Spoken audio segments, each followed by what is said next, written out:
topik yang sangat penting, yaitu kedudukan bahasa Indonesia sebagai bahasa nasional dan bahasa negara. Pernahkah kalian berpikir mengapa bahasa Indonesia memiliki dua peran ini? Apakah penting bagi kita untuk memahami kedudukannya? Yuk kita bahas bersama.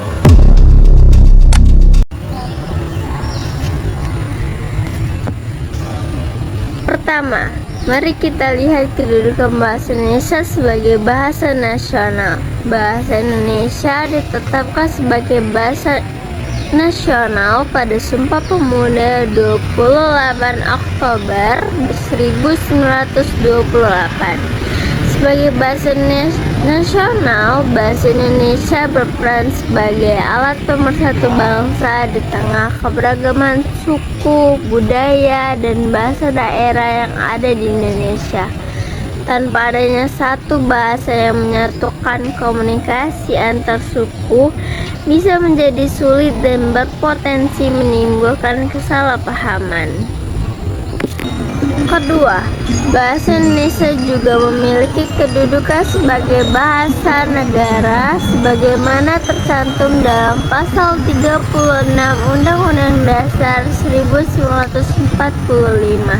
Sebagai bahasa negara, bahasa Indonesia digunakan dalam administrasi pemerintahan, hukum, pendidikan, dan berbagai kegiatan resmi lainnya.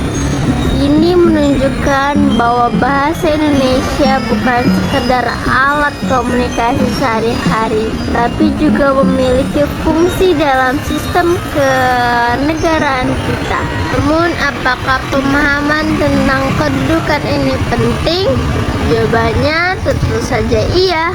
Dengan memahami peran bahasa Indonesia, kita bisa lebih menghargai dan menggunakan bahasa ini dengan baik dan benar.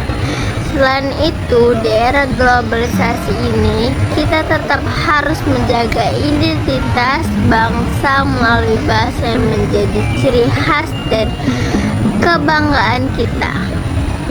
Jadi, memahami kedudukan bahasa Indonesia bukan hanya sekedar teori, tetapi juga bagian dari identitas dan kebanggaan kita sebagai warga negara Indonesia.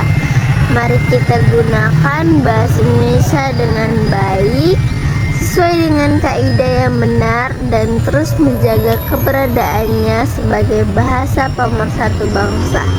Terima kasih sudah menyimak, semoga informasi ini bermanfaat dan sampai jumpa di video berikutnya.